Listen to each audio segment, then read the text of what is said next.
À ce culte spécial du dimanche 19 avril 2020. C'est avec un grand plaisir que nous vous retrouvons encore une fois, bien que virtuellement, dans la présence du Seigneur et nous osons croire que vous allez tous bien. Nous ne pouvons malheureusement commencer ce culte sans avoir une pensée pour toutes ces familles qui ont été affectées directement par cette pandémie. Nous prions que l'Esprit de Dieu, l'Esprit consolateur, l'Esprit qui réconforte puisse être avec eux. Nous prions aussi que la paix de Dieu, celle qui dépasse tout entendement, puisse être leur partage. Sans plus tarder, nous allons commencer avec notre prière d'ouverture. Seigneur Jésus-Christ, nous te disons merci. Nous te rendons grâce au Seigneur pour ce que tu es, pour ce que tu représentes pour chacun d'entre nous. Seigneur, tu as dit dans ta parole que là où 2 ou 3 sont réunis en ta présence, tu seras parmi eux. Nous osons croire au Seigneur que tu te trouves dans la maison respective de tous tes enfants qui sont connectés en ce moment. Nous prions que ta parole puisse trouver une place dans le cœur de tous tes enfants, que nous puissions sortir ou partir de ce culte transformé, changé et prêt à nouveau à affronter ce monde. C'est au nom précieux de Jésus-Christ que nous avons ainsi prié. Amen. Je vous laisse maintenant dans les mains capables de notre groupe d'adoration et de louange et passer un bon moment dans la présence du Seigneur. Bon culte à tous. Shalom, shalom, shalom. Nous sommes dans la joie de vous retrouver. Nous sommes arrivés au moment où nous allons passer du temps dans la louange et dans l'adoration. Nous voulons élever, louer notre Dieu. Voilà pourquoi nous allons prendre nos Bibles dans Psaume 63, le verset 3. La Bible dit, c'est pourquoi dans ton sanctuaire, je te contemple, considérant ta puissance et ta gloire, car ton amour vaut mieux que la vie. Aussi mes lèvres chantent sans cesse tes louanges. Oui, je vais te bénir tout au long de ma vie. Je lèverai les mains pour m'adresser à toi. J'aimerais qu'une personne là où tu es, que tu élèves tes mains pour t'adresser à ton Dieu. Amen. Nous allons balancer nos mains, nous allons balancer nos mains, nous allons le louer, le célébrer. Gloire à l'agneau de Dieu. Alléluia. Que Dieu soit loué, que Dieu soit célébré. Nous allons lui dire, Jésus, nous sommes là pour toi. Nous voulons te louer, nous voulons te célébrer. Tu mérites tout de nous au nom puissant de Jésus. Alléluia. Gloire à l'agneau de Dieu. Ok, on y va. Batte tes mains. Danse pour la gloire de ton Dieu. Nous te louons. Tu es Dieu. Qui d'autre pouvons-nous louer si ce n'est pas toi? Nous te louons. Tu es Dieu. Qui d'autre pouvons-nous louer si ce n'est pas toi? Oh, nous t'élevons. Tu es Dieu. Qui d'autre pouvons-nous louer si ce n'est pas toi? Tu es Dieu. Qui d'autre pouvons-nous louer si ce n'est pas toi? Papa, nous t'exaltons. Tu es Dieu. Qui d'autre pouvons-nous louer si ce n'est pas toi, Jésus? Tu es Dieu. Qui d'autre pouvons-nous louer si ce n'est pas toi? Oh, nous t'acclamons. Tu es Dieu. Qui d'autre pouvons-nous louer si ce n'est pas toi?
l'allégresse ce matin.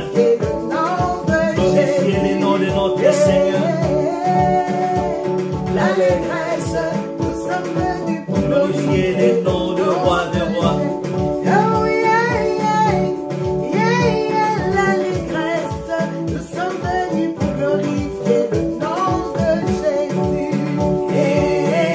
Yeah, l'allégresse, nous sommes venus pour glorifier le nom de Jésus. Oh, qu'il soit loué, qu'il soit loué, Jésus, qu'il soit loué, qu'il soit loué, qu'il soit, qu'il soit loué, qu'il soit loué, Jésus, qu'il soit loué, qu'il soit loué, roi de rois. qu'il soit loué, qu'il soit loué, Jésus, qu'il soit loué, qu'il soit loué. roi de rois. Gloire à la Alléluia. gloire au Qu'il ressuscité, soit loué, Jésus. gloire à Qu'il celui soit qui loué, vit à le son roi âge, des rois. gloire à Qu'il celui soit qui loué, mérite le tout. Seigneur des Nous seigneurs. t'élèvons, nous te Qu'il bénissons, soit loué, Seigneur. c'est lui qui Reçois vit tout le nom, éternellement. ô Jésus. Qu'il soit Nous venons loué, c'est lui répandre nos qui vit cœurs à dans ta jamais. présence. Qu'il soit Nous venons loué, te c'est lui qui magnifier, est assis le roi sur des le rois, trône. le Seigneur Qu'il des soit seigneurs. loué, c'est lui À qui n'a pas pourrais-je te changé. comparer, C'est lui Seigneur? qui est le À qui même pourrais-je hier, te aujourd'hui, comparer, éternellement. Seigneur? Qu'il Jésus, soit loué, voilà notre pourquoi je Maître. viens te dire, Oh, sois béni, Seigneur. je viens exprimer Alléluia. mon cœur dans ta présence, Seigneur. Alléluia. Tu es bon, tu es fidèle, Jésus. Tu ne changes pas l'agneau de Dieu. Tu ne changes pas. Les situations changent. Les hommes changent. Mais toi, tu restes constant. Voilà pourquoi, Seigneur, éternel, je viens, Seigneur, être reconnaissant ce matin dans ta présence. Gloire et louange à toi, Jésus. Merci, Seigneur. Je veux exprimer mon désir, celui de t'adorer, mon roi, car tu es comme un étendard pour moi. Je veux exprimer mon désir, celui de t'adorer, mon roi, car tu es comme un étendard pour moi. Oui, je veux exprimer mon désir, celui de t'adorer, mon roi, car tu es comme un étendard pour moi, comme un étendard, tu es comme un étendard, tu es comme un étendard, tu es comme un étendard, tu es, oh comment cela brille, tu es comme un bouclier, tu es, oh comme un étendard, tu es, oh comme un étendard, tu es, rhabillé, rhabillé, Rabbi, je t'aime, rhabillé, rhabillé, rhabillé,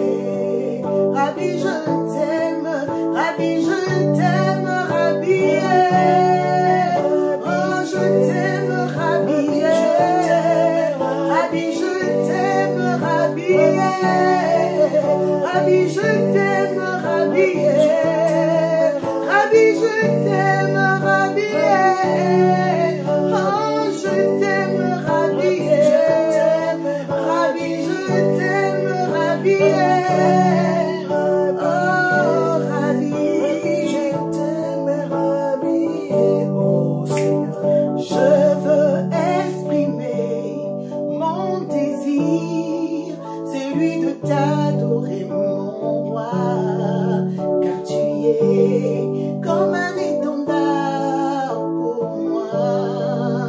Oui, je veux exprimer mon désir, celui de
je t'aime, Rabbi, je t'aime, Rabbi, Rabbi, je t'aime, Rabbi, je n'ai que toi dans ma vie, Rabbi, Rabbi, je t'aime, Rabbi, Rabbi, je t'aime, Rabbi,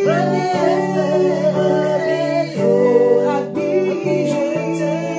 Rabbi, je t'aime, Rabbi. Jésus, je viens te dire que je t'aime. Je viens te dire que je t'aime car il n'y a point de Dieu semblable à toi. Jésus, tu es celui qui me ressource. Il n'y a personne qui peut m'aimer comme toi. Tu es celui qui m'a aimé le premier. Tu es celui qui m'a mis à part pour toi, Jésus. Que ton nom soit béni. Oh Rabbi, je t'aime, Rabbi.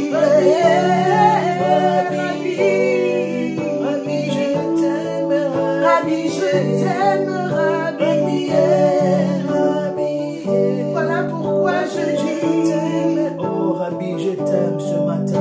hey, Oh, je t'aime, Rabbi. manifeste-toi, me sens agir, me sens, oh Rabbi, manifeste-toi, oh Rabbi, Rabbi, oh Rabbi, manifeste-toi, oh Rabbi, nous avons soif de toi, Rabbi, oh Rabbi, pour ceux qui sont malades, Rabbi, Rabbi, pour ceux qui sont désemparés, Rabbi, Rabbi, pour ceux qui vivent dans la peur, Rabbi, Rabbi,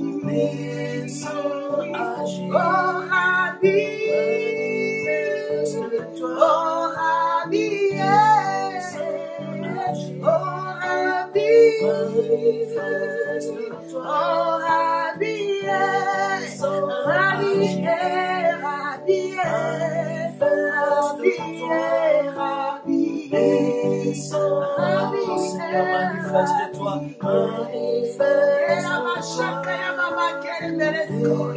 Manifeste-toi, agis parmi nous, Jésus. Nous avons besoin de toi en ce moment plus que tout, Jésus. Descends-nous ta gloire, manifeste-toi. Touche le cœur de ton peuple. Oh Jésus. Oh, le monde entier a besoin de toi, Seigneur Jésus, nous Jésus. crions Oh, plus le monde fort. n'a pas d'autre sauveur si ce n'est que toi, Seigneur. Oh, qui peut sauver si ce n'est toi, Seigneur? Qui peut délivrer si ce n'est toi, Seigneur?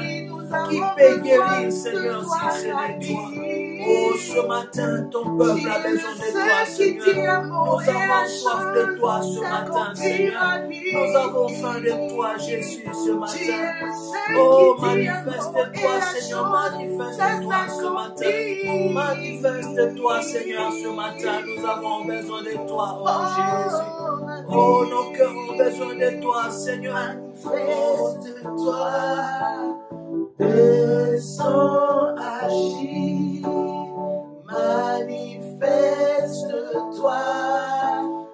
Descends, agis, que Dieu soit loué, que Dieu soit loué.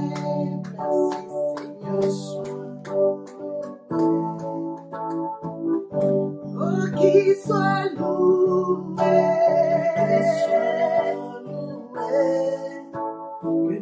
Qu'il soit élevé,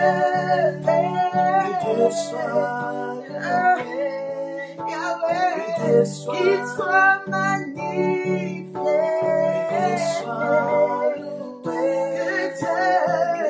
dans la vie de mon frère. Seigneur, sois loué ce matin dans nos vies. Oh Seigneur, sois loué ce matin dans le cœur de ton peuple, Seigneur. Dans nos vies, Seigneur, nous avons besoin de toi. Oh Jésus, sois loué. Que Dieu soit loué.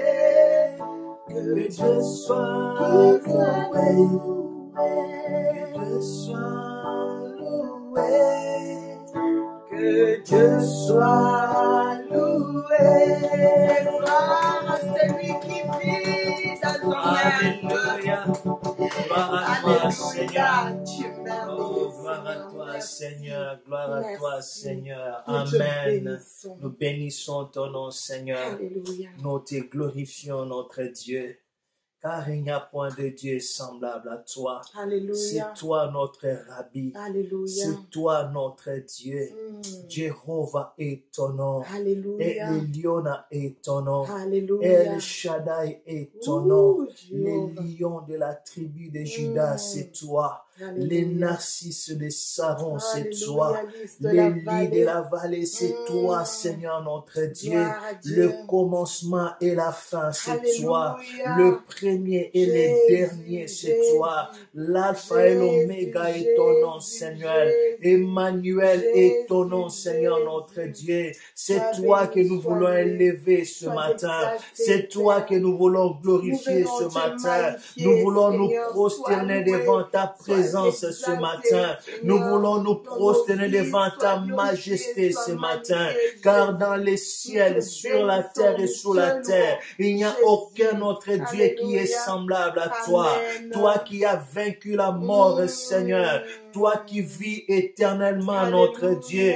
Bientôt tu reviendras, Tu Seigneur. reviens Et bientôt, nous allons Seigneur. te voir dans ta gloire, Seigneur. Gloire à toi, Sois Jésus. béni, sois glorifié Sois ce glorifié matin. à C'est dans les jamais. noms précieux Au de nom Jésus, puissant de au nom de Jésus. Yeshua, que nous Alléluia, avons Yamashia. ainsi prié ce matin, Irabase, que nous avons Koyabase, ainsi adoré ce Rebeskoy. matin, que nous avons Alléluia. ainsi loué ce matin. Il n'y a point de Dieu Il n'y a point semblable de à Dieu toi. semblable Nous à sommes toi, dans la Jésus. joie ce matin Nous sommes de là nous pour approcher toi. encore dans ta Oh, présence, Jésus, Seigneur, merci. car nul ne nous fait du bien comme toi, Alléluia, Seigneur. Nul ne nous alléluia. touche comme toi, Comme Seigneur. toi, Nul ne Jésus. réconforte nos cœurs comme toi, notre Merci, Dieu. Seigneur. Sois béni, sois Merci, glorifié. Seigneur. Au nom de Au Jésus, nom de nous avons Jésus. ainsi prié. Amen. Amen. Amen. Amen. Oh, nous Merci, bénissons le Jésus. Seigneur ce Merci, matin. Jésus, Nous te glorifions Seigneur. notre Dieu ce matin, le Dieu qui n'a pas Alléluia. changé. Bien-aimés dans le Seigneur, nous voulons passer un temps dans l'intercession. Nous avons adoré le Seigneur. Nous avons loué le Seigneur. Maintenant, nous allons prier. Nous voulons prier notre Dieu. Et le verset que nous allons partager ce matin, qui va nous conduire dans la prière, c'est un verset qui est familier. Je suis sûr que vous avez au moins une fois lu ce verset. Si vous ne l'avez pas encore lu, alors aujourd'hui, vous allez lire ce verset. Nous allons lire dans les livres des psaumes 23, psaume chapitre 23.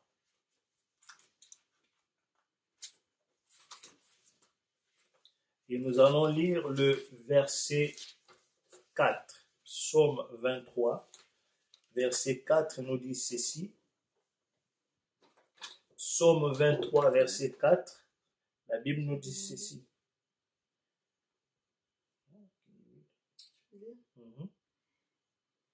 Dans ma version, il est dit, si je devais traverser la vallée ou régner de peste ténèbres, je ne craindrai aucun mal, car tu es auprès de moi, ta houlette me conduit et ton bâton me protège. Amen. Amen. Dans la version que beaucoup de gens utilisent, la Bible dit ceci, quand je marche dans la vallée de l'ombre de la mort, je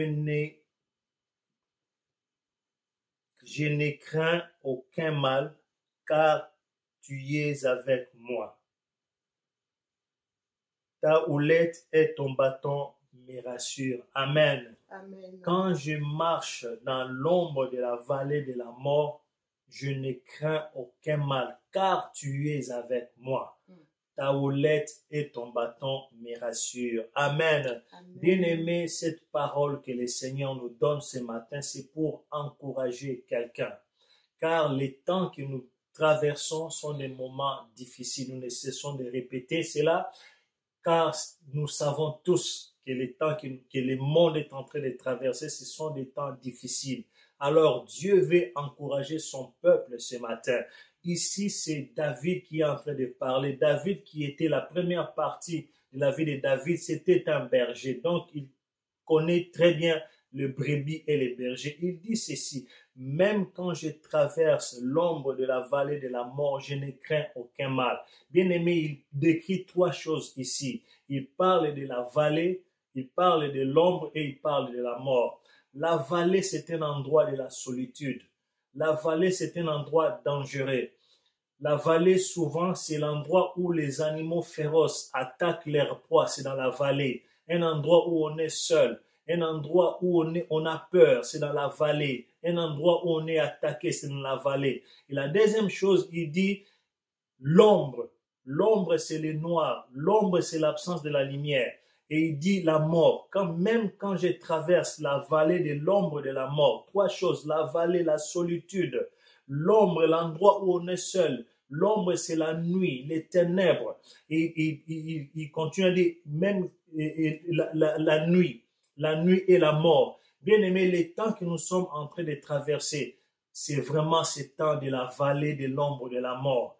Car aujourd'hui, si vous allumez votre poste téléviseur, vous allez constater qu'on ne parle que des morts. On ne parle, donc c'est devenu une habitude. Nous commençons parfois à demander, aujourd'hui il y a eu combien de morts? Demain il y aura combien de morts? Nous sommes habitués et c'est vraiment le temps que nous sommes en train de vivre aujourd'hui. L'ombre, la vallée de l'ombre de la mort. Mais quelle est l'attitude? Quelle est son attitude? Il continue de dire ceci.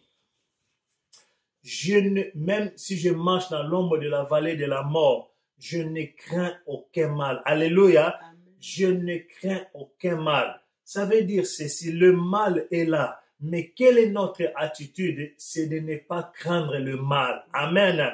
Bien qu'il y a coronavirus dehors, bien qu'il y a l'esprit des morts dehors, bien qu'on est en train de compter des morts par milliers, on entend les bruits des morts à gauche et à droite. Si nous allons dans les réseaux sociaux, il n'y a que des nouvelles des morts. Mais il dit ceci, je ne crains aucun mal. C'est un choix, bien-aimé. Il a choisi, bien que le danger est là, bien que la solitude est là, bien que la nuit, les ténèbres sont devant lui, mais il dit, lui, il a choisi, je ne crains aucun mal. Alléluia. Et puis il dit ceci, une parole qui va encourager quelqu'un. Il dit, même quand je marche, alléluia, même quand je marche, le verbe marcher, bien-aimé, ça sous-entend un mouvement. Ça veut dire qu'il ne veut pas rester dans la vallée. Il ne veut pas rester dans la vallée de l'ombre de la mort. Il est en train de marcher. Ça veut dire qu'il est entré quelque part et il va sortir quelque part. Dans cette situation qu'il est en train de vivre, ça sous-entend que c'est passager. Amen. Amen. Parce qu'il est en train de marcher. Il est en train de progresser. Même si le danger est là, même si la mort est dehors, même si, bien aimé, le coronavirus est là, le Covid-19 est là, en train de terrasser les gens. Mais qu'est-ce que nous, enfants de Dieu, nous choisissons? Nous savons que nous sommes en marche.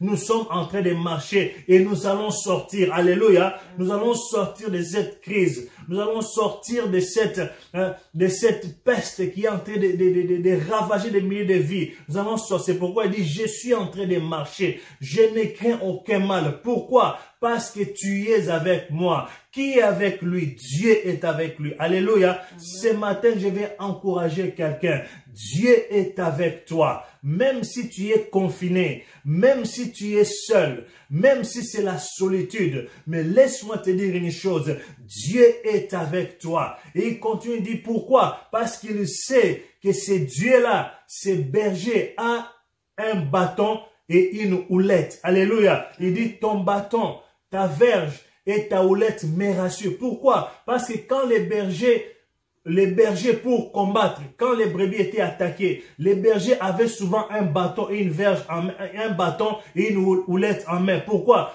Pour défendre les brebis. Quand ils sont attaqués, il a un bâton, une verge pour défendre ces brebis. C'est pourquoi il dit ta houlette et ton bâton me rassurent. Je ne crains aucun mal. Ce matin, bien-aimé, je vais vous encourager. Je vais nous encourager. La première chose, nous sommes en train de marcher. Nous ne sommes pas venus rester dans ces situations obscures. Nous ne sommes pas venus rester dans cette vallée de l'ombre de la mort. Non, non, non, non. Nous sommes en train de marcher. Nous sommes en mouvement. Nous allons quelque part. Nous allons sortir de cette vallée. Si tu es d'accord avec moi là où tu es, dis Amen. Amen.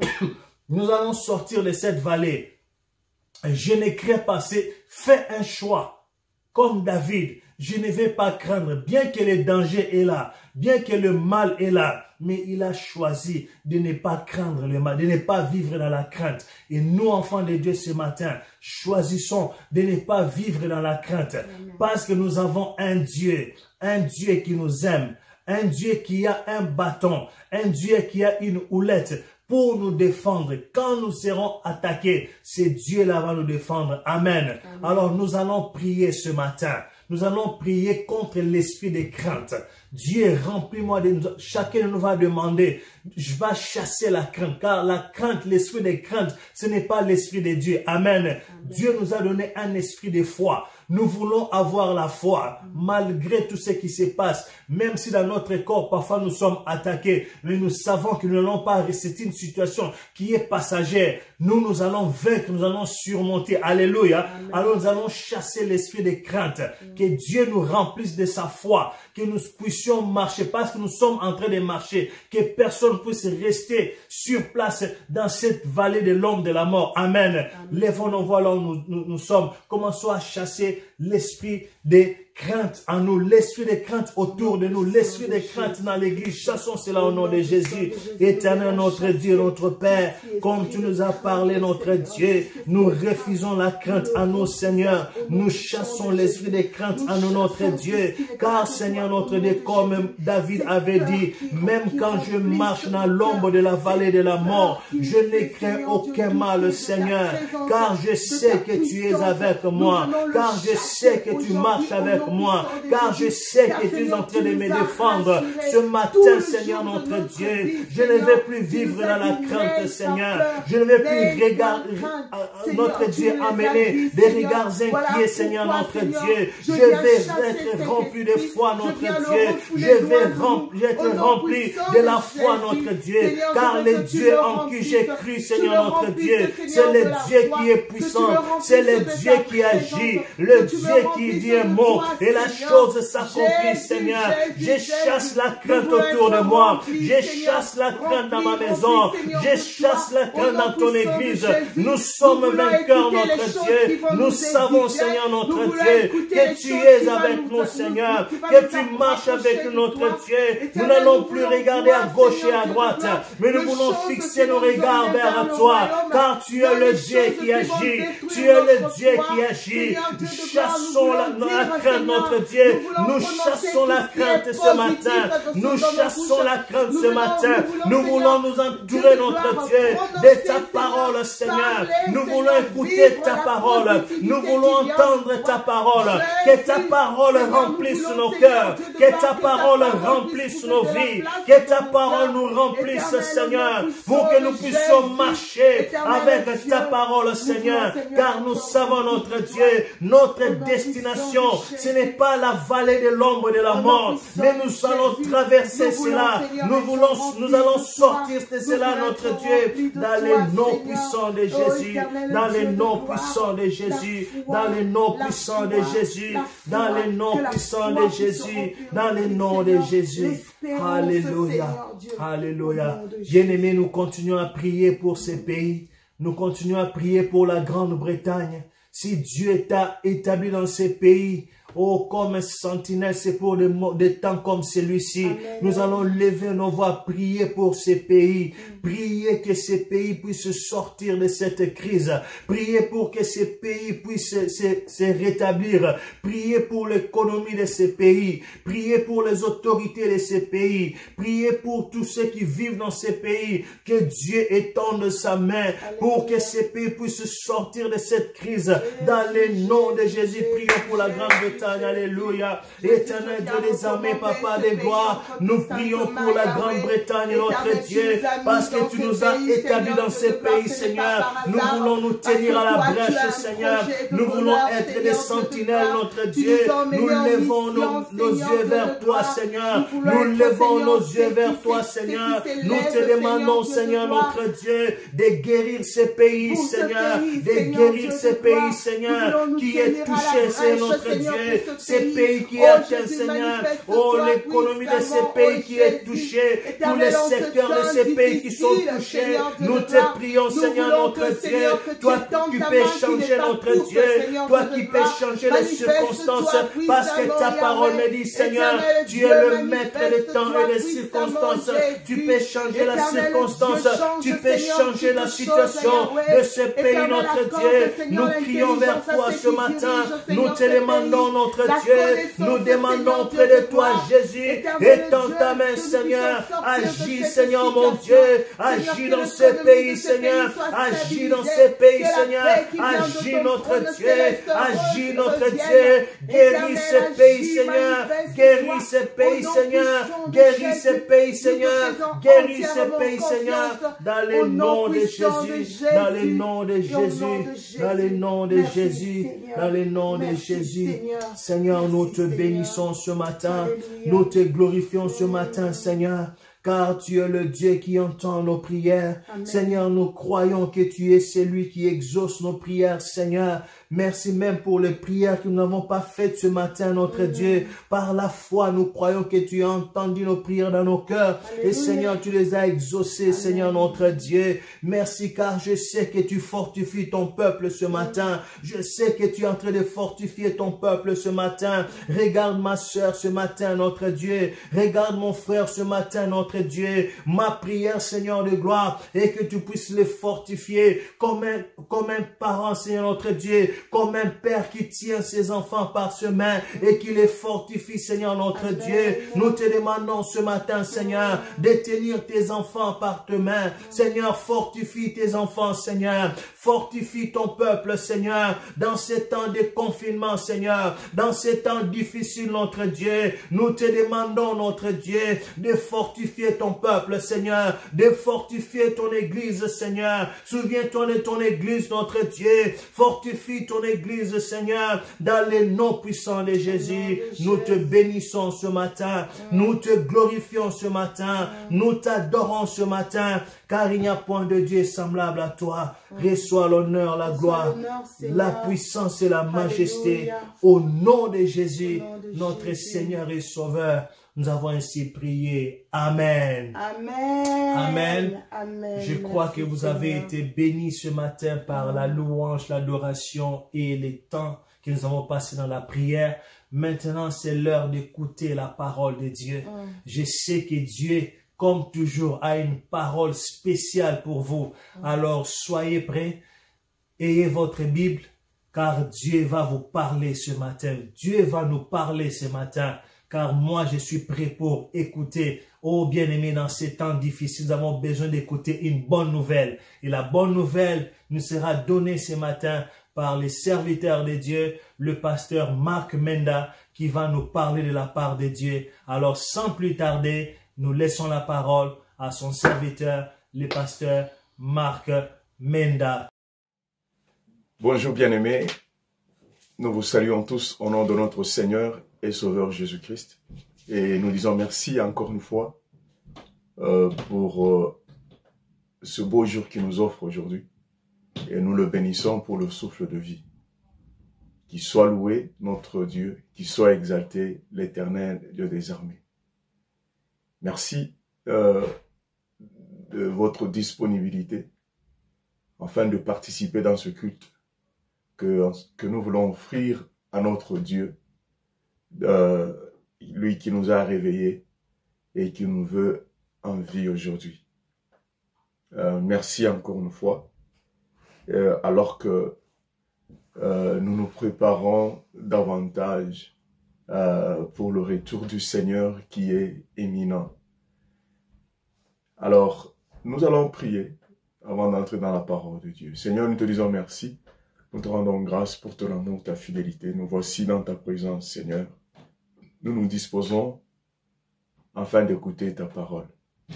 Oui, parle-nous, Père éternel, parce que nous avons besoin de toi. Toi qui as dit que l'homme ne vivra pas que de pain seulement, mais de toute parole qui sort de la bouche de l'Éternel. Oui, Seigneur, nous voulons recevoir ta parole pour ta gloire et pour ton honneur. Au nom de Jésus, nous avons ainsi prié. Amen. Amen, amen, amen, amen. En fait, je sens comme dirait quelqu'un, est-ce que tu peux saluer ton voisin? Ce sont les réflexes de l'église. En fait, tu peux saluer ta femme, tu peux saluer ton fils. Peut-être vous vous êtes réveillé à la hâte. Vous n'avez pas eu le temps de vous dire bonjour ce matin. Salue quand même ta femme. Salue ton fils ou bien ta fille. Alors que vous suivez la parole de Dieu. Le Seigneur m'a mis à cœur à partager avec vous une parole conformément à ce temps que nous sommes en train de traverser. Et qu'est-ce que le Seigneur est en train de nous dire? Qu'est-ce qu'il est en train de dire à son peuple? À moi personnellement, à son Église et au monde entier. Oui, parce que je crois qu'il est en train de dire quelque chose. Derrière cette pandémie, le Seigneur est en train de dire quelque chose. Il est en train de te parler, il est en train de me parler. Et il est en train de nous parler, nous, peuple de Dieu, et l'humanité entière. Il nous parle à des niveaux différents.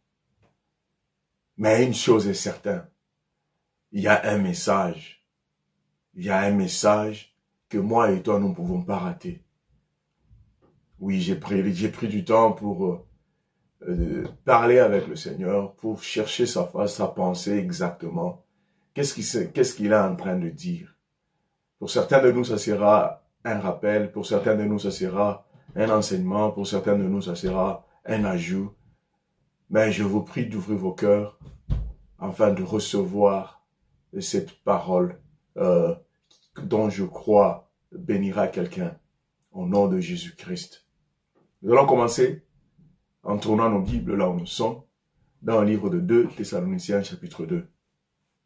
Bon, vous allez me permettre de lire tout le chapitre, parce que je pense que tout le chapitre vaut être lu. Il est approprié pour le temps. Alors nous lisons au nom du Seigneur Jésus-Christ.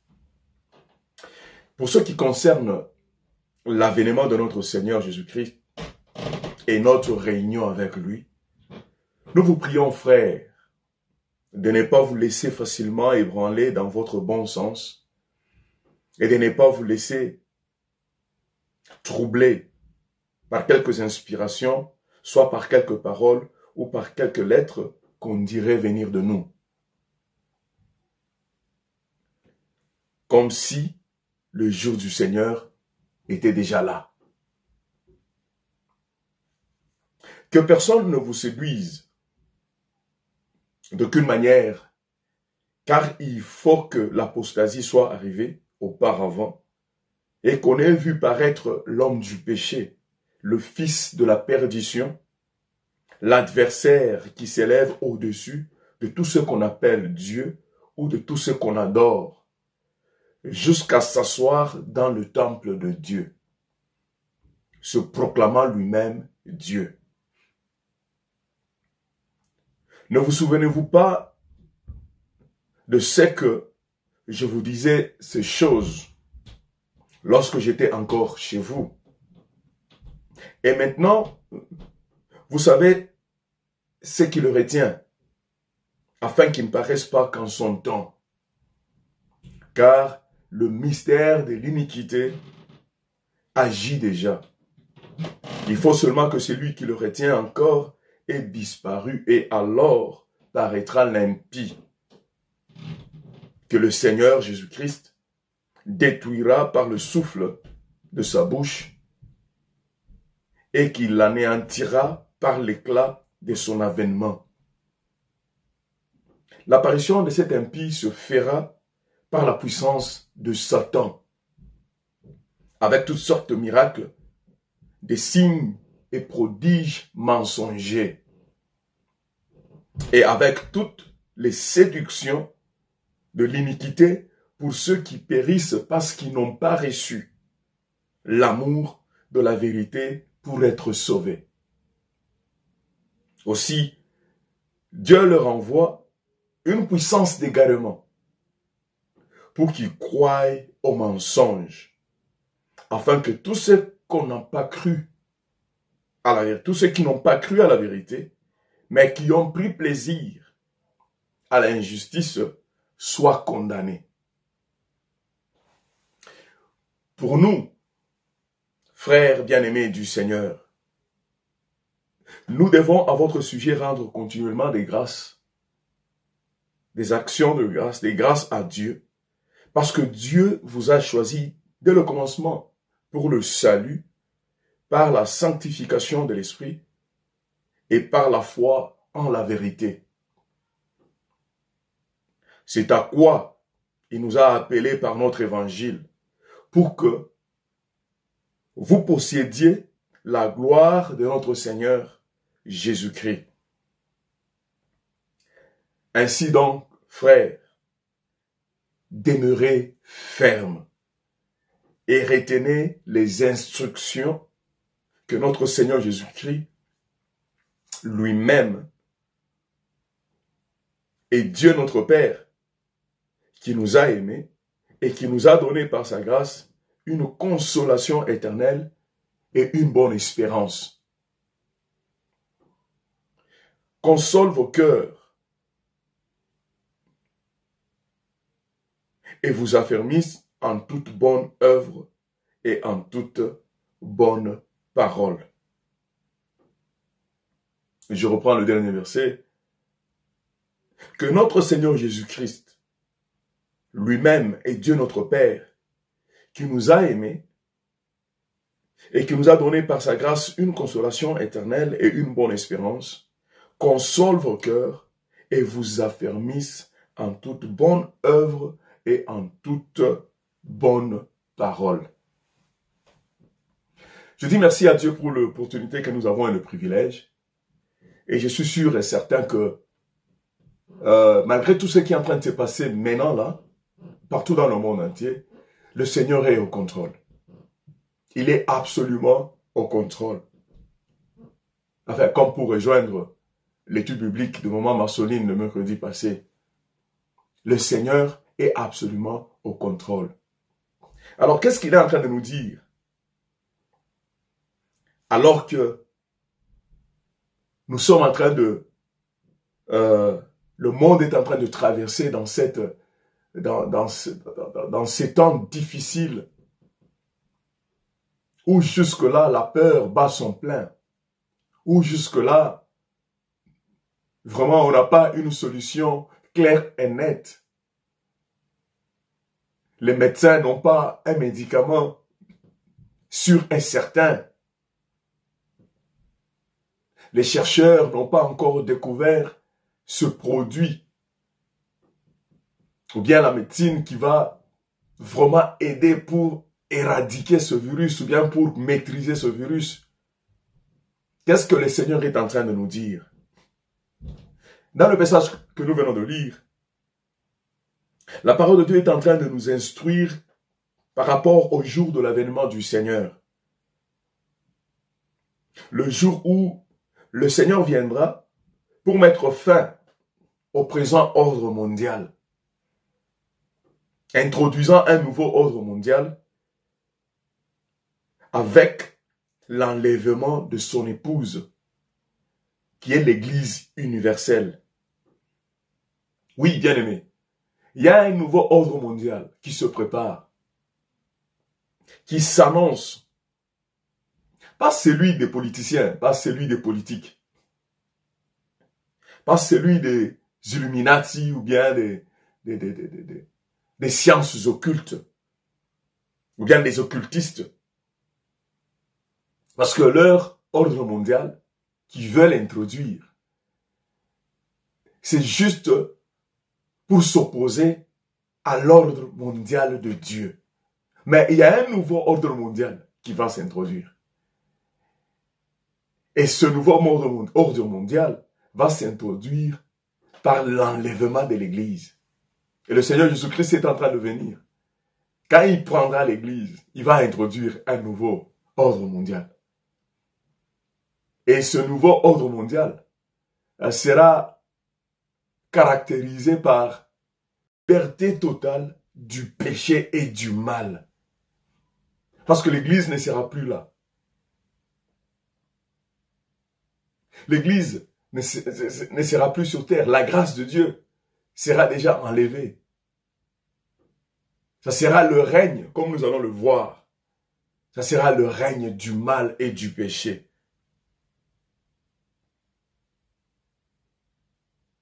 Il y a un nouveau ordre mondial de règne de Christ.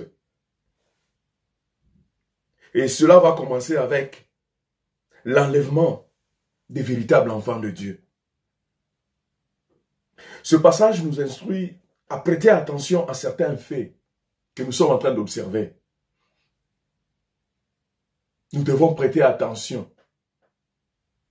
D'abord, il nous parle de faire attention à la séduction. À la séduction d'une doctrine des hommes corrompus. Attention à la séduction d'une doctrine des hommes corrompus. Parce qu'il y a des hommes corrompus qui sont en train de propager une doctrine corrompue. Une doctrine qui va amener presque le monde entier dans l'idolâtrie. Et cette doctrine, c'est quoi? C'est l'œcuménisme. C'est la doctrine de l'œcuménisme. Quelqu'un va me demander, pasteur, qu'est-ce que tu veux dire par là? Oui, mon frère. La doctrine de l'œcuménisme, c'est la doctrine dont la Bible est en train de parler dans un livre d'Apocalypse, chapitre 13, où la Bible est en train de parler qu'il y aura une religion mondiale. Et devant nos yeux, nous sommes en train de voir la préparation, si pas le début, l'initiation du commencement de cette religion mondiale,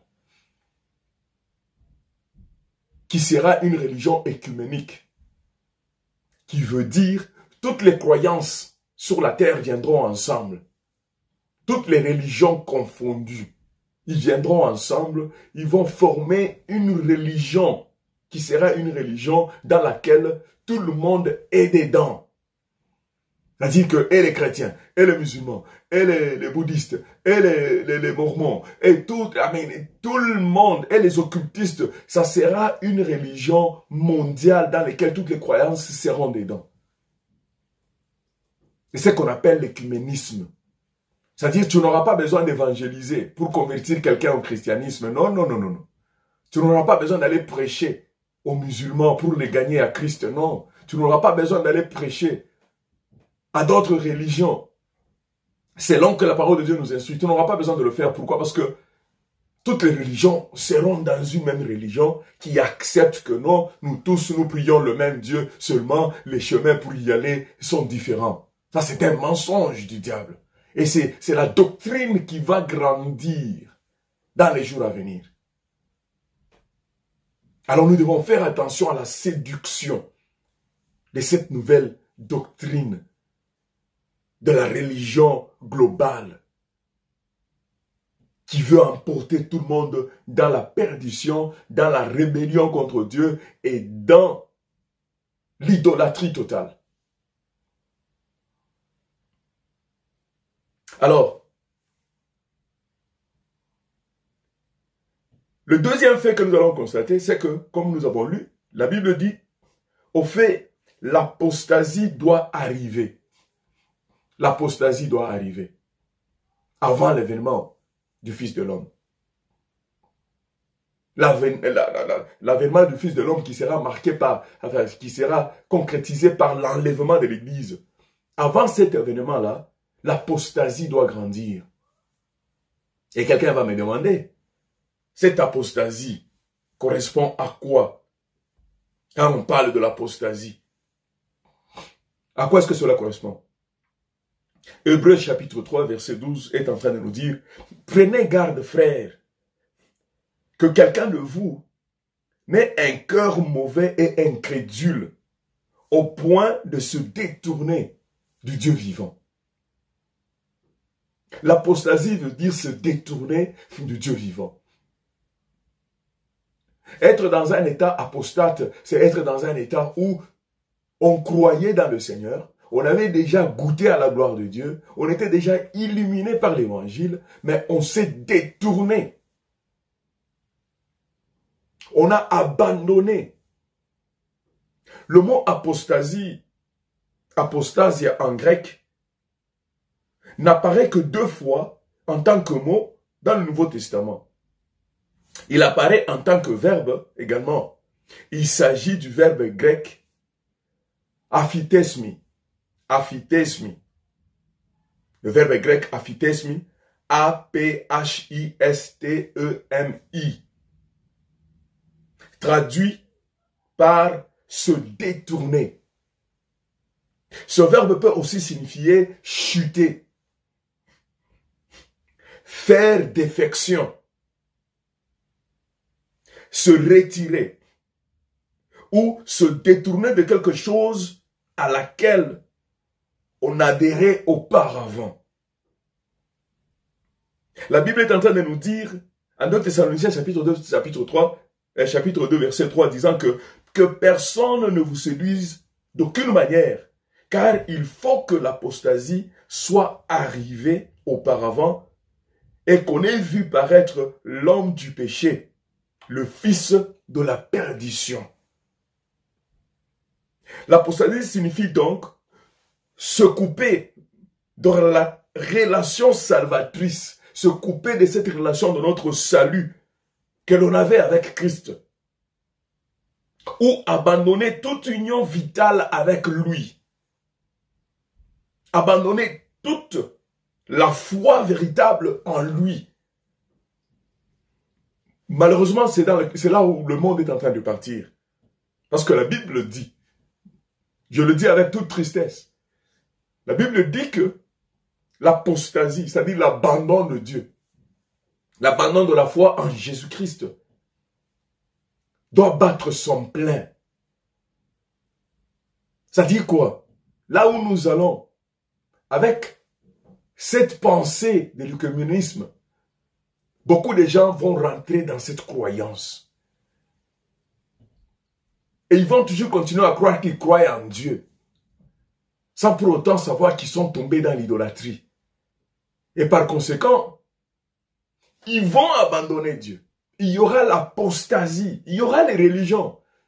Oh, il y aura des cultes religieux. Il y en aura des rassemblements des religieux, il y en aura. Mais ces rassemblements religieux, parce qu'ils feront partir de ce mouvement-là œcuménique, parce qu'ils auront déjà signé le pacte dans ce mouvement-là, ils seront déjà dans l'apostasie, c'est-à-dire dans l'abandon total de Dieu. Malheureusement, l'apostasie doit battre son plan. C'est-à-dire, les gens, les individus vont abandonner le Seigneur, ils vont se détourner contre la foi. Alors, c'est un effet. Lorsque nous lisons la Bible, il nous parle de l'apostasie. Et qu'il faut qu'il y ait l'apostasie avant l'avènement de Christ. Qu'est-ce que ce passage nous dit encore, que nous voulons retenir? Ce passage est en train de nous dire que, car le mystère de l'iniquité agit déjà. Il faut seulement que celui qui le retient encore ait disparu. Je l'ai déjà dit, que c'est toi et moi qui retenons encore. C'est la grâce de Dieu sur la terre aujourd'hui qui retient encore. Excusez, qui retient encore la manifestation totale, la plénitude de la manifestation du mystère de l'iniquité. C'est parce que la grâce est encore là. C'est nous qui retenons la manifestation totale. Parce que nous avons la grâce de Dieu, parce que le Saint-Esprit est encore avec nous. Mais quand l'Église sera enlevée et qu'il n'y aura pas rien pour retenir, pour dire non, ou bien pour s'opposer au mal, le mystère de l'iniquité va battre son plein. Mais la Bible dit que ce mystère d'iniquité-là agit déjà. Oui, mon frère, ce mystère d'iniquité agit déjà. Il faut seulement voir ce qui se passe autour de nous dans le monde. Lorsque les hommes débattent sur le fait que le monde est surpeuplé, je me demande sur base de quoi ils disent cela. les gens, les leaders d'opinion, soit politiques, soit économiques, soit scientifiques, aujourd'hui, ils sont en train de débattre, ils sont en train de développer sur un thème comme quoi la terre est surpeuplée. Ça, ce sont les signes que le mystère de l'iniquité agit déjà. C'est un signe. Sur base de quoi ils peuvent se permettre de débattre, de dire que la terre est surpeuplée et qu'il faut réduire le nombre de la population sur la terre. Qui leur a dit cela? Ils sont venus sur la terre comme moi et comme toi. Enfin, je voulais dire que Dieu les a envoyés sur la terre. Enfin, je ne sais pas si c'est Dieu qui les a vraiment envoyés sur la terre. Peut-être. Parce qu'un débat là, même sur le plan intellectuel, ce débat-là n'a pas lieu. C'est un faux débat. Le vrai débat, c'est que l'homme est égoïste. Une poignée de gens qui ont des billions de dollars. Ils ont beaucoup d'argent, capables de sans problème. Mais ils sont animés de mauvais cœur. Et ils veulent tourner l'attention des gens. Au lieu d'adresser leur égoïsme, au lieu d'adresser leur méchanceté, au lieu d'adresser leur orgueil, ils veulent parler du fait que la terre est surpeuplée. C'est comme si Dieu les avait dit que non, sur la terre je mettrai autant de gens. Mais la Bible me dit que unissez-vous et remplissez la terre. C'est ça la parole de Dieu. Et je me dis que si eux ne veulent plus rester sur la terre et ils veulent diminuer le nombre de gens, des humains sur la terre, qui se retirent eux-mêmes de la terre, qui se retirent. Ils sont en train de développer tous les mécanismes, ils sont en train de réfléchir comment réduire le nombre de vivants, les gens vivants, comme si cela n'était pas assez. Avec tous les avortements qui sont en train de connaître dans beaucoup des hôpitaux, beaucoup des organisations qui sponsorisent les avortements qui tuent les milliers et les milliers de gens. Et maintenant, ils commencent à dire que la terre est surpeuplée et qu'il fallait diminuer le nombre. Imaginez, imaginez-vous un homme qui veut se faire passer pour Dieu et dire que la terre est surpeuplée. Et c'est à eux maintenant de décider qui doit vivre et qui ne doit pas vivre. Ça, c'est le mystère de l'iniquité qui agit déjà. Mais gloire à Dieu parce qu'ils sont perdants. Ils sont perdants. Parce que le Seigneur est au contrôle de tout. L'apparition de cet impie, la Bible nous dit, l'apparition de cet impie, de cet homme, l'apparition de cet impie se fera par la puissance de Satan, avec toutes sortes de miracles, des signes et des prodiges mensongers. Mon frère, vous n'avez pas encore vu les miracles, vous verrez les miracles. Vous n'avez pas encore vu les signes, vous verrez les signes. Le plus grand miracle, mon frère, je te dis, c'est le miracle du salut. D'être sauvé, c'est le plus grand miracle. Dans ces derniers temps, rassure-toi que tu gardes ta foi et que tu sois sauvé. Rassure-toi que ton nom est écrit dans le livre de vie. Et rassure-toi que ton nom reste dans le livre de vie. C'est le plus grand miracle. Nous voici, nous sommes confinés. Presque tout. Quoi, les voyages? Quoi, les habits? Quoi, les enfants? Les mariages? Ou quoi? Tout a échoué devant nos yeux. Et ceux qui prêchaient l'évangile de commodité, qu'est-ce qu'ils vont prêcher aux gens encore? Que les gens recevront quoi? Le message est celui du salut. Garde ton salut, protège ton salut. L'apparition de cet impie se fera par la puissance de Satan, avec toutes sortes de miracles, des signes et des prodiges mensongers. La Bible dit que ça sera mensonger. C'est-à-dire quoi? Dans cet esprit écuménique, oh, il y a certaines personnes auront certaines puissances. Parce que l'impie, cet homme, l'impie, va leur donner certains pouvoirs. Ils vont faire des miracles. Ils seront intelligents. Ils parleront très bien. Ils vont prêcher des messages que vous n'avez jamais entendus. Et ces messages, ils vont bien sonner aux oreilles comme si c'était vrai. Mais derrière ces messages-là, Ça sera un esprit de vipère. Ça sera un esprit de déception, un esprit diabolique. Et qui va malheureusement distraire beaucoup d'enfants. Mais je prie que moi et toi, nous serons épargnés. Et on ne va pas tomber devant ces signes mensongers. Devant ces miracles ou bien ces prodiges mensongers. Oui. Daniel avait vu cela.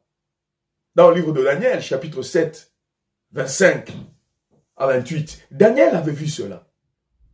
C'était déjà prophétisé. Cet impie, cet homme qui va s'élever jusqu'à aller prendre la place dans les lieux très saints. La Bible est en train de nous dire, l'homme impie dont Daniel a vu, la Bible est en train de nous dire, cet homme-là, il prononcera des paroles contre les Très-Hauts, il va opprimer les saints du Très-Haut, il espérera changer les temps et la loi. Il est en train de changer les temps a changé. Devant nos yeux, le temps a changé. À partir de cette pandémie, le temps a changé. Et les lois vont changer aussi, parce qu'on va nous changer les lois. Petit à petit, il y a beaucoup de lois qui seront changées. Devant nos yeux, Daniel avait vu ces choses. La Bible dit qu'il espérera changer les temps et la loi. Et les saints seront livrés entre ses mains pendant un temps. Des temps et la moitié d'un temps. Puis viendra le jugement. Et on lui ôtera sa domination qui sera détruite et anéantie pour jamais. Et anéanti pour jamais. Le règne, la domination et la grandeur de tous les royaumes qui sont sous les cieux seront donnés au peuple des saints du Très-Haut. Au peuple des saints du Très-Haut qui sont toi et moi. Son règne est un règne éternel. Notre règne est un règne, le règne de notre Dieu est un règne éternel. Et tous les dénominateurs, et tous les dominateurs plutôt, le serviront et lui obéiront. Ici, finir les paroles. Moi, Daniel, je fus extrêmement troublé par mes pensées. J'ai changé de couleur et j'ai conservé ces paroles dans mon cœur. Daniel chapitre 7, versets 25, 28, jusqu'à 28. Daniel avait vu ces choses. Que cet impie-là va régner. Il va chercher à changer le temps et les lois. Mais il aura un temps limité. Et son temps est très limité. Il va régner.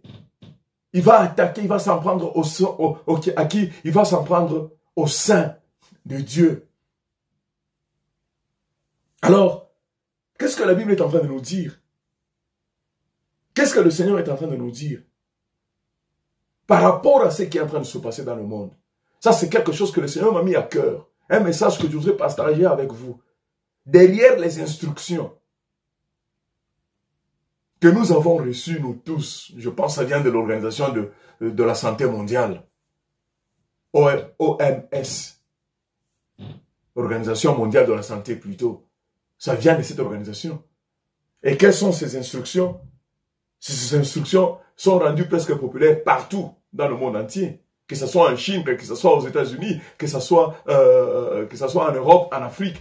Ce sont presque les mêmes instructions qu'on est en train de nous donner afin de contrôler ce virus.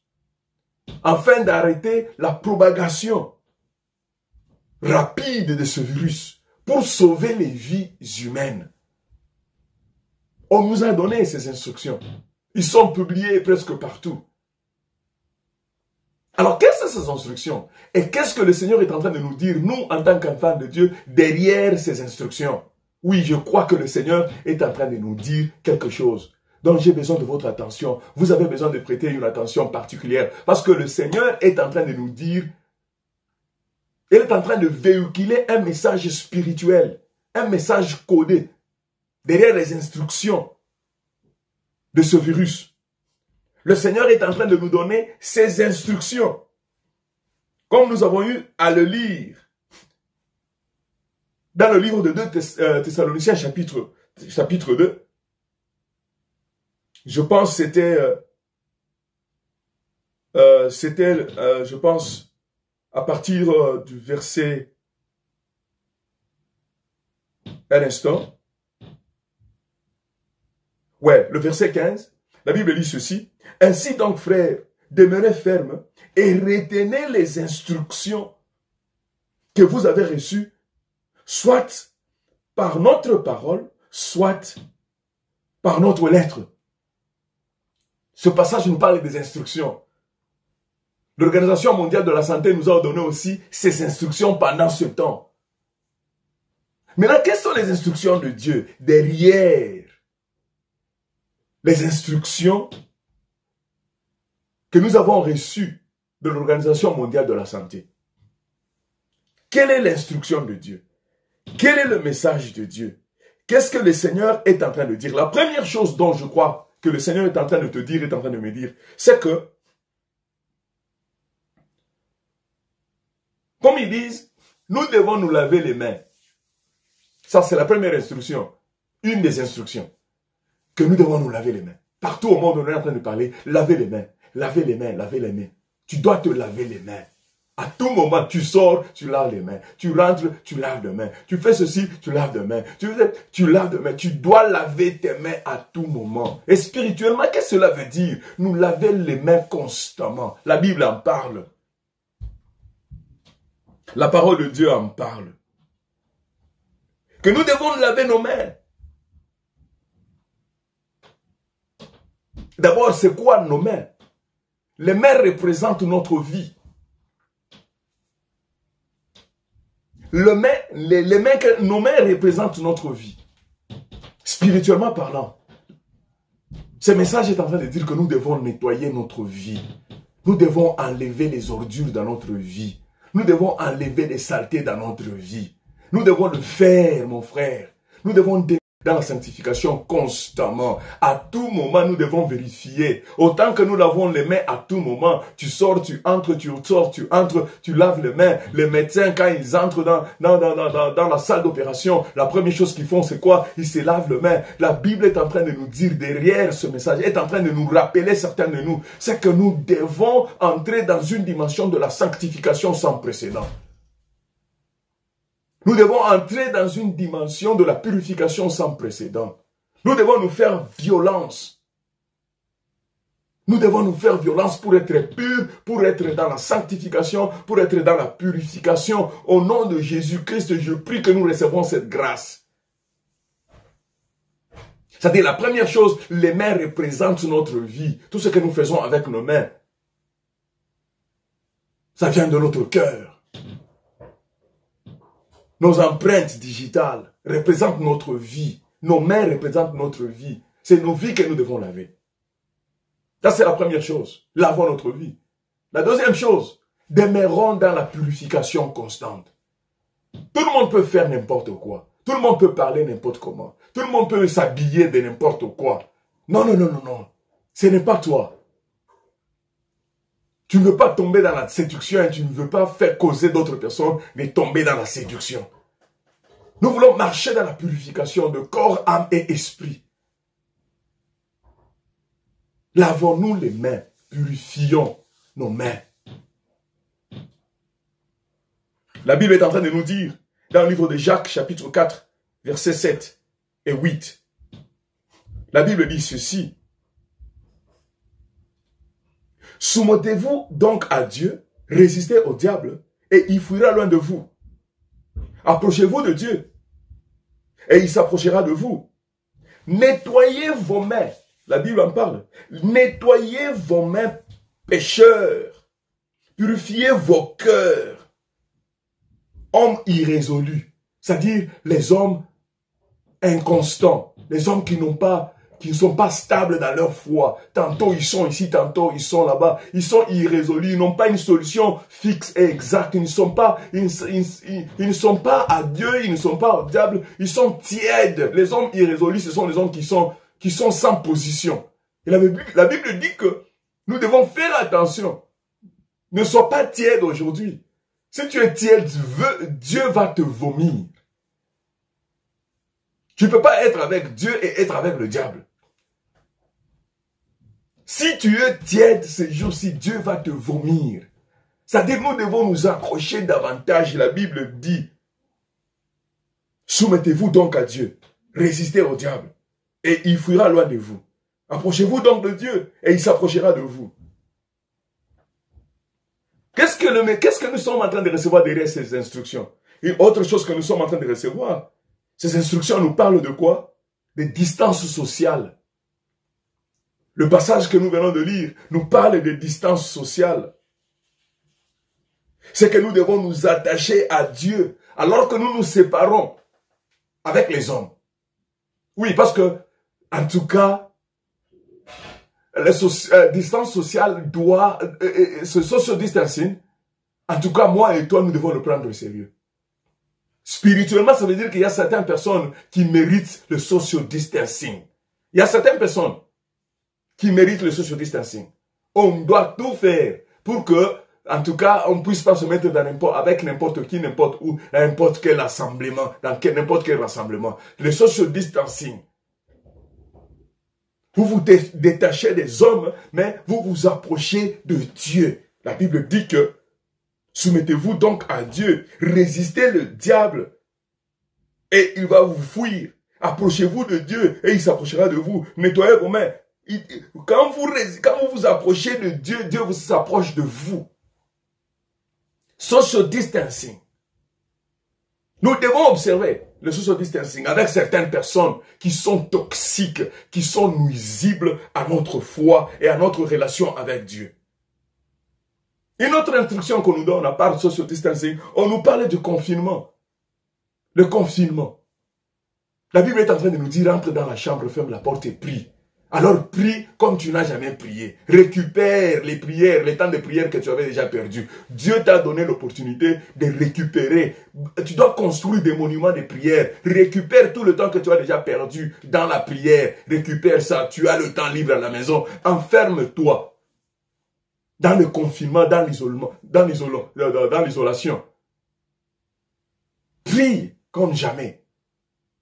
Le confinement veut dire aussi quoi? Le confinement veut dire que, écoutez, tu as beaucoup été exposé. Parce que toute ta vie était sous la place publique.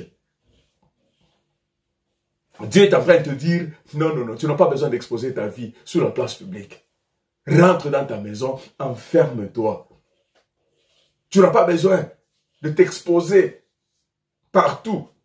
Non, mon frère, non, ma soeur. Enferme-toi. Qu'il y ait un peu de la vie privée. Que tu aies quand même une vie privée. C'est pas que tout ce que tu fais est au su et au vu de tout le monde. Le confinement, spirituellement, est en train de nous dire, nous devons nous renfermer, protéger notre vie privée. La vie privée a déjà perdu la valeur. La vie privée a déjà perdu la valeur. Tout ce qui pouvait être en privé, c'est en public. Le confinement nous dit aussi que le salut est individuel. C'est personnel, ce salut. C'est individuel. Tu dois être seul. Et tu seras seul devant Dieu. Le salut est individuel. Quoique la vie chrétienne est collective, le salut est individuel. Voici les temps sont venus où tu dois travailler individuellement sur ton salut. L'apôtre Paul est en train de dire que je traite durement mon corps, ma chair. J'assujettis ce corps. Pour faire quoi? Pour faire taire ses appétits. Je le garde sous contrôle. C'est un travail personnel, consciencieusement. La Bible nous dit que tu dois travailler sérieusement, avec crainte et tremblement sur ta foi. C'est personnel. Oui, gloire à Dieu pour les églises, gloire à Dieu pour les assemblées, mais Dieu veut nous rappeler derrière ces instructions que non, il y a un travail personnel et individuel que tu dois faire, mon frère. Et ne rate pas ce moment. Le salut est individuel. On nous dit que non, if you have to sneeze, si tu dois éternuer, tu dois mettre ça dans le coude, tu éternues. Oh, c'est bien. Éternuer, c'est quoi? Qu'est-ce qui sort de ta bouche quand tu éternues? Quelle est la parole qui sort de tes lèvres quand tu éternues? Faites attention, comment est-ce que tu éternues? Qu'est-ce qui sort de ta bouche? Quelle est parole, spirituellement parlant? Quelle est la parole qui sort de tes lèvres quand tu éternues? Qu'est-ce que tu dis? Auparavant, quand quelqu'un éternuait, on disait que Dieu te bénisse, God bless you. Mais là, quand quelqu'un éternue, on le fouille. Quand tu éternues, qu'est-ce qui sort de tes lèvres? Quelle est la parole, la façon de parler? Elle est toxique, elle est constructive? Oui, parce que il y a plus que la contagion du coronavirus. Il y a plus que l'épidémie du coronavirus.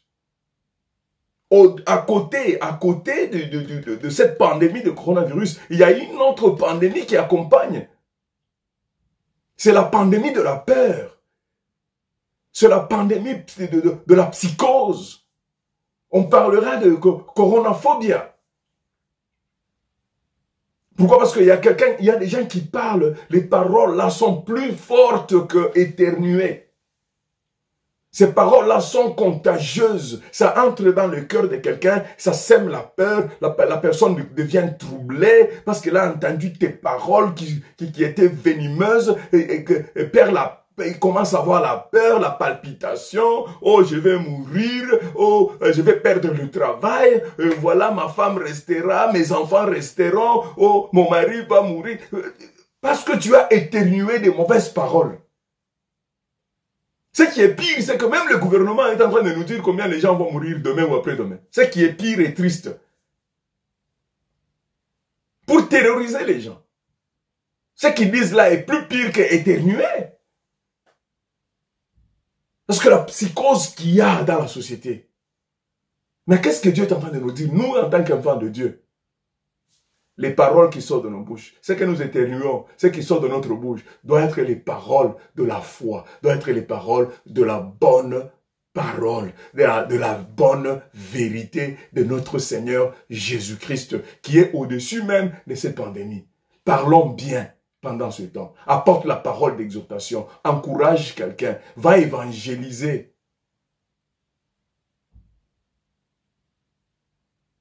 Attention au sneeze. Nous devons nous réveiller dans l'évangélisation. Ça, c'est ce que le message que je reçois derrière. Une évangélisation agressive, une évangélisation proactive, une évangélisation offensive presque, avoir la mentalité des pompiers. Les pompiers qui viennent pour arracher quelqu'un qui est dans le feu. Vous savez, quand les pompiers viennent dans ta maison et que ta maison a pris feu, ils sont brutaux. C'est pas une brutalité méchante, mais c'est une brutalité responsable, une brutalité pleine d'amour sincère, parce qu'ils viennent t'enlever du feu. Maintenant, nous devons avoir cette disposition des pompiers, maintenant, sapeurs-pompiers, pour aller évangéliser, parce qu'on n'a pas le temps. Nous devons, autant qu'ils sont en train de faire la propagation de la peur, nous devons faire la propagation du message de la croix, de l'évangile. Qu'est-ce que nous disons encore? Nous n'avons plus le temps derrière ce coronavirus. La façon dont ils nous ont confinés, la façon dont ils nous ont mis dans nos maisons, vite. C'est comme si la pluie, on n'a plus le temps. Dieu est en train de dire qu'écoutez, vous n'avez plus le temps. Vous n'avez plus le temps. Mon frère, derrière ce message, Dieu est en train de te dire que tu n'as plus le temps. Dans ta vie à Jésus-Christ, tu seras sauvé, toi et ta famille. Dans ta vie à Jésus-Christ, ne perds pas ton temps. Ne perds pas ton temps. On n'a plus le temps. On n'a plus le temps. Et le dernier message qui est fondamental, que je reçois derrière ce coronavirus, c'est que nous devons garder la foi et l'amour. Nous devons garder la foi et l'amour. Et nous devons être fermes dans la foi et dans l'amour. Ce que nous sommes en train de voir dans les médecins, dans les docteurs, dans les aides-soignantes, dans les services sociaux, ou bien ces services qui sont à l'avant-garde de la société, qui continuent à fonctionner jusque-là, la poste et autres que nous connaissons nous-mêmes. Oui, ces gens là-bas sont en train de faire montre de foi et d'amour. Dans ce temps-ci, les gens ne mangeront pas ta prière. Non, non. Les gens mangeront les œuvres de la foi. Et les œuvres de foi, c'est quoi? Ce sont les œuvres d'amour. Montrer la charité. Veiller sur les autres. Protéger les autres. Encourager les autres. Visiter les autres. Donner à ceux qui en manquent. Ceux qui sont en train de perdre leur travail. Nous devons penser à eux. Nous qui avions quelque chose, un peu de surplus, nous devons donner, partager notre pain, partager notre eau, symboliquement. Une enveloppe ici, un chèque là-bas. Nous devons, pendant ce temps, garder la foi. Demeurer ferme. Il a dit, ainsi donc frères, demeurez ferme. Et retenez les instructions que vous avez reçues, soit par la parole, soit par notre lettre. Voilà ce que j'ai reçu derrière les instructions de coronavirus. Voilà ce que j'ai reçu. C'est que nous devons laver les mains de notre vie. Nous devons garder la distance sociale avec les méchants, les impies, les idolâtres. Nous devons rester dans le confinement. Oui, le salut est individuel et que nous devons travailler avec crainte et tremblement sur notre salut. Nous devons faire attention à notre éternuement, à notre sneezing, que ce qui sort de nos bouches puisse édifier. Nous devons garder la foi et l'amour en Dieu. Et nous devons nous réveiller d'aller propager l'évangile. La même façon qu'il y a cette propagation de ce virus, nous devons nous réveiller. Nous devons investir. Nous devons nous infiltrer dans les réseaux sociaux pour évangéliser le monde entier. Parce que presque tout le monde est connecté dans les réseaux sociaux. Soyons proactifs dans l'évangélisation. C'est ce que nous recevons. Et comprenons que nous n'avons plus le temps. Merci beaucoup. Ça nous a pris 10 minutes de plus, mais il fallait qu'on puisse partager ce message. Nous croyons que nous allons le garder et nous allons le servir par la grâce de Dieu. Au nom du Seigneur, nous avons ainsi prié. Amen. Que Dieu vous bénisse et que la paix du Seigneur soit dans votre maison. Nous continuons notre culte, cette fois-ci avec les offrandes et les annonces qui vont nous amener jusqu'à la fin du culte. Que Dieu vous bénisse. Amen. Bien-aimés dans le Seigneur, je crois que nous avons tous été richement bénis par la parole qui nous a été prêchée ce matin. Alors nous voulons passer aux offrandes. C'est les moments dans lesquels nous voulons prendre les offrandes, car ici à Jesus House, nous croyons que les offrandes, c'est aussi une forme d'adoration que nous offrons à notre Seigneur Jésus-Christ. Alors, nous allons lire un passage. Nous allons ouvrir nos Bibles dans le livre des Exodes, le chapitre 35e, et nous allons lire le verset 29. La Bible nous dit ceci: « Tous les enfants d'Israël, hommes et femmes, dont le cœur était disposé à contribuer pour l'œuvre que l'Éternel avait ordonnée par Moïse, apportèrent des offrandes volontaires à l'Éternel. » Amen. Amen. Les peuples apportèrent les offrandes volontaires à l'Éternel pour contribuer à l'œuvre de notre Dieu.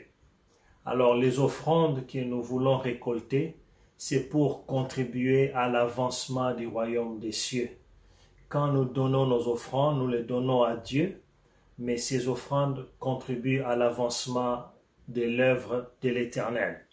Alors, ce matin, nous voulons encourager tout le monde à contribuer pour que l'œuvre de l'Éternel puisse avancer. Alors, si vous n'êtes pas membre de Jesus House, vous n'êtes pas obligé de donner, Mais je crois, si vous sentez dans votre cœur que vous voulez participer à cet acte d'adoration, vous êtes le ou bien la bienvenue pour contribuer à l'œuvre, à l'avancement de l'œuvre de notre Seigneur Jésus-Christ. Alors, après notre intervention, il y aura un clip qui va passer pour nous expliquer justement comment nous pouvons contribuer en ligne. Car aujourd'hui, tout se passe en ligne. Les offrandes aussi, nous les donnons en ligne. Et il y aura des informations qui vont circuler sur votre écran de téléphone ou de télévision pour que vous puissiez donner en ligne.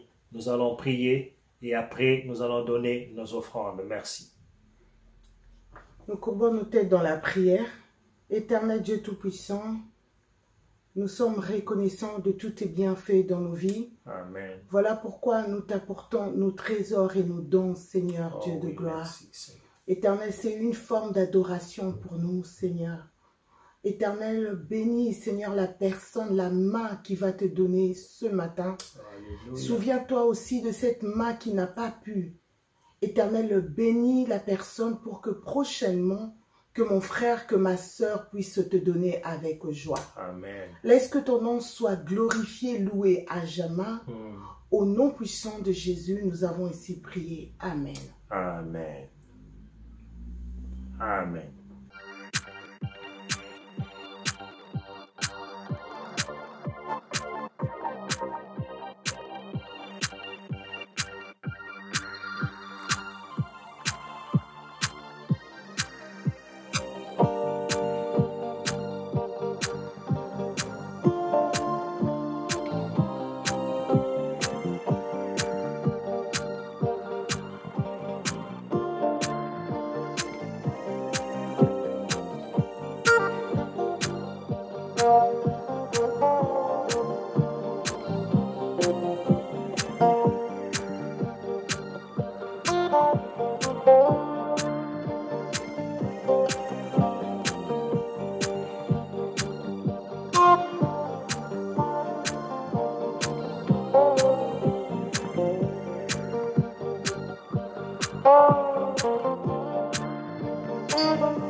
Merci bien-aimés. Nous voici arrivés à la fin de notre culte. Nous espérons que vous avez été bénis, vous avez été édifiés et vous avez participé activement dans le culte que nous venons d'offrir à notre Dieu. Nous voici arrivés à la fin de ce culte. Je voudrais seulement attirer votre attention à un programme que l'Église a développé ou bien que l'Église a monté pour pendant ce temps de crise. C'est-à-dire qu'on a ouvert un compte que nous appelons Aruna Fund. Ce compte-là de Aruna Fund, c'est juste un compte là où nous encourageons toute l'Église d'y mettre quelque chose pour aider nos frères et sœurs, soit qui ne travaillent plus pendant ces temps, soit ils ont encore des difficultés avec l'immigration, ou soit ils sont en train de traverser les moments un peu difficiles, ils ont perdu le travail à cause de cette pandémie. Alors l'Église a songé à ces gens là-bas qui sont beaucoup plus vulnérables, des orphelins, des veuves, les gens qui vont perdre leur travail ou bien qui ont déjà perdu leur travail au milieu de nous. Parce que nous ne voulons pas que certains puissent vraiment manquer, alors complètement manquer. Alors depuis quelque temps, on a ouvert ce fund, Aruna Fund, dans lequel nous encourageons tout le monde d'y mettre quelque chose. Alors c'est vraiment quelque chose de tenir à partager avec toute l'Église. C'est un fund qui a déjà commencé et nous disons merci à Dieu pour ceux-là qui participent déjà qui donnent déjà. Et il y a déjà des bénéficiaires qui témoignent déjà de ce qu'ils ont déjà reçu de ce compte, de ce fund, Aruna Fund. Alors, merci beaucoup pour votre participation et surtout que Dieu vous bénisse pour votre générosité que vous êtes en train de démontrer, non pas à cause de l'abondance, mais à cause de votre bon cœur et à cause de votre reconnaissance vis-à-vis du Seigneur. Alors nous allons clôturer notre culte, comme on le fait toujours, nous le faisons avec un passage biblique. Et aujourd'hui nous allons lire le psaume 23, et nous allons le lire tous ensemble. Je vous prie de le lire avec foi et de le garder. Je suis sûr que vous allez témoigner de la bonté et de la fidélité de Dieu. Appropriez-vous de ce psaume. Nous lisons ensemble. L'Éternel est mon berger et je ne manquerai de rien. Il me fait reposer dans les verts pâturages. Il me dirige près des eaux paisibles. Il restaure mon âme. Il me conduit dans les sentiers de la justice à cause de son nom. Quand je marche dans la vallée de l'ombre de la mort, je ne crains aucun mal, car tu es avec moi. Ta houlette et ton bâton me rassurent. Tu dresses devant moi une table en face de mes adversaires. Tu oins ma tête d'huile et ma coupe déborde. Oui, le bonheur et la grâce m'accompagneront tous les jours de ma vie et j'habiterai dans la maison de l'Éternel jusqu'à la fin de mes jours. Que cela soit votre partage, que cela soit le partage de votre famille, que cela soit notre partage en tant qu'Église. Merci beaucoup. Que Dieu vous bénisse. Passez un bon week-end et le reste de la semaine dans la victoire du Seigneur. Amen. Amen. Bye.